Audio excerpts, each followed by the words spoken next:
Welcome back ناظرین. Break پر جانے سے پہلے ہم گفتگو کر رہے تھے کہ تمام تر جلسے جلوس ریلیاں گرم ہیں, لوگوں کے چولہے ٹھنڈے ہو چکے ہیں, لیکن بیانات کی سیاست جاری ہے.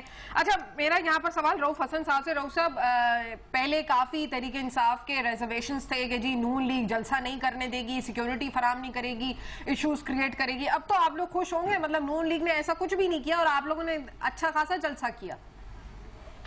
دیکھیے جی, انہوں نے رکاوٹیں تو بہت ڈالی. ہمارے بہت سارے جو پارٹیسپینٹس تھے جو آ رہے تھے ان کو راستے میں روکا گیا. کوشش تو انہوں نے پوری کی, لیکن جہاں اتنی دنیا اکٹھی ہو جائے جی, 5 لاکھ تقریباً بندہ جو تھا وہ جلسہ گاہ کے اندر تھا, اور شاید اتنے ہی اور اس سے زیادہ وہ لوگ تھے جو کہ جلسہ گاہ میں داخل نہیں ہو سکے. تو اس کو تو کسی طریقے سے آپ روک ہی نہیں سکتے ہیں. اگر وہ روکنے کی کوشش بھی کرتے تو اس میں وہ بری طرح ناکام ہوتے. تو ہمیں اس کی کوئی ہمیں ایشورنس نہیں ہے کہ جی انہوں نے ہمیں روکنے کی کوشش نہیں کی.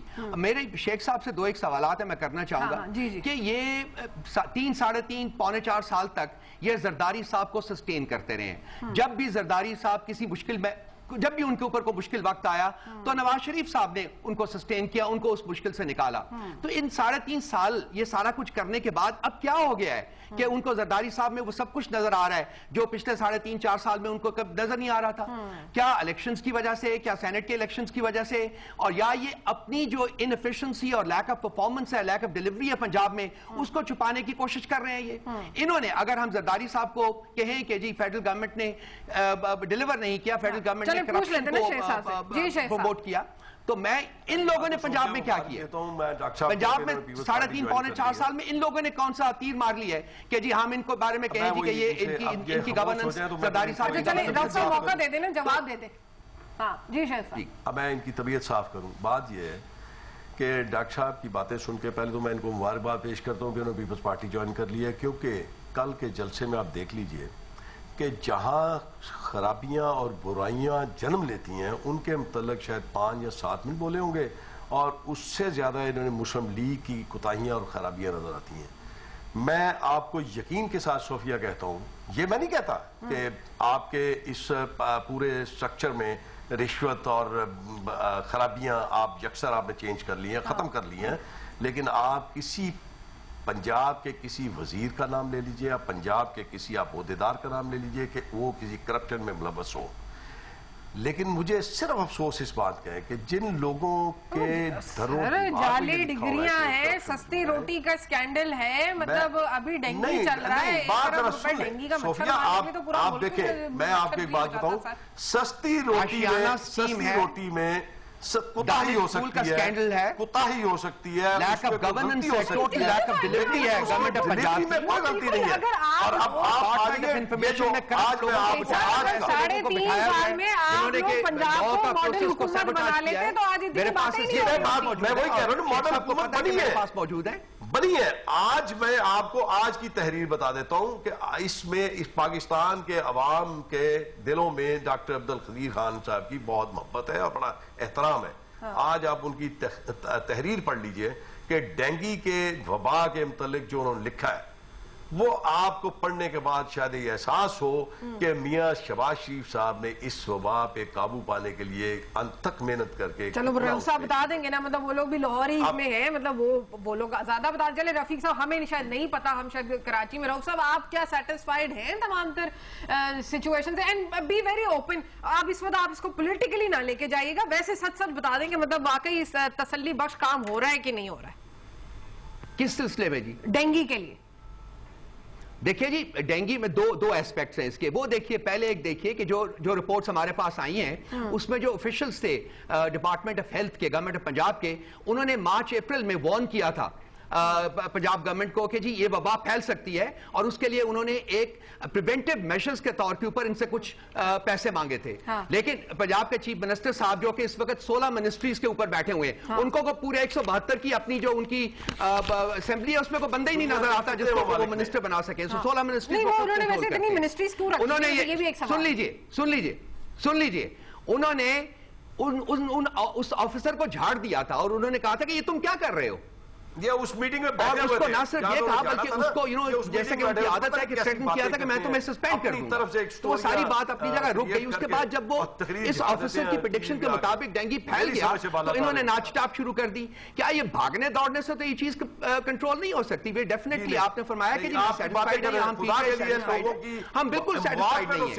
انہوں نے ایک نیگلیجنس کی گورنمنٹ آف پنجاب سے انہوں نے جب ان کو وارن کیا گیا، جب ان کو بتایا گیا تو ان لوگوں نے پریونٹیو میشرز، اگر پریونٹیو میشرز اس وقت لیے جاتے نہیں میری بھی صاحب یہاں پہ یہی بات ہے کہ خطر بتا دیں نہ اس کو سیاسی رنگ نہ دیں. ویسے 400 بندہ آپ کو نظر آتا ہے، ہاں وہ آپ کو 5,500 نظر نہیں آتا. وہاں جس عورت کو آپ انصاف دلانے کے لیے لندن جانا چاہتے ہیں. چلیں رفیق صاحب بھی تھوڑا سا کچھ کہنا چاہتے ہیں. شیخ صاحب کی بات پر کہ انہوں نے شہید محترمہ بے نظیر بھٹو کا نام لیا کہ وہ بھی ایگزائل میں تھی، تو محترمہ بے نظیر بھٹو اس وقت ان کے جو ہے آصف علی زرداری صاحب جیل میں تھے، جو میاں نواز شریف صاحب کے دور میں جو فیبریکیٹڈ جو کیسز جو لگائے گئے، جو ریفرنسز تھے، محترمہ یہاں سے جب گئیں جو بھی تھے بلکہ ریفرنسز، تو ان کے بچے بہت چھوٹے تھے اور محترمہ نے ان بچوں کی خاطر یہ قربانی دی. لیکن وہ عوام سے باغی نہیں، ذوالفقار علی بھٹو کی طرح عوام کے لیے. اب سنیں نا، لیکن کب سے آپ لوگ بول رہے ہیں، میں آپ لوگوں کی باتیں سن رہا ہوں. آپ سن لیں، ذرا سن لیں، حوصلہ رکھیں، ذرا آپ سن لیں، اپنی باری کا انتظار کریں، ذرا سن لیں، باری کا انتظار کریں. یہ تو طریقہ کار نہیں ہے نا، میری بات نہیں سنیں گے آپ. موقع دے دیں رفیق صاحب سے. یہ تو طریقہ کار نہیں ہے، میں چلا جاتا ہوں. آپ بولتے ہیں یہ فاؤل کھیلنے کی بڑی عادی ہے جی. دیکھیں محترمہ بے نظیر بھٹو امپائر کے ساتھ عوام کے لیے جی اور یہاں آ کر شہید نہیں کر سکتے. اتنی بڑی شہادت محترمہ بے نظیر بھٹو اپنی والد کی طرح، اور اپنے خاوند جو وہ جیلوں میں رہا 10 برس، اور پارڈن کے لیے نہیں مانگی اس نے کوئی، جو آصف علی زرداری نے. دوسری بات جو میں کہہ رہا ہوں کہ یہ سسٹم کو لپیٹنے کی طرف جا رہے ہیں، پھر ہم نے جدوجہد کرنی پڑے گی. پھر یہ بڑے لوگ جو ہیں امریکہ میں، لندن میں ہوں گے، ہم یہاں پر پریس کلب پر نعرے لگا رہے ہوں گے کہ فنڈامنٹل رائٹس بحال کرو. یہ بات جائے گے، ہم ڈنڈے کھا رہے ہوں گے، غریب ہم جو ہے وہاں اپنے بنیادی حقوق کے لیے لڑ رہے ہوں گے. پھر دوبارہ مشرف کی طرف کوئی آئے گا.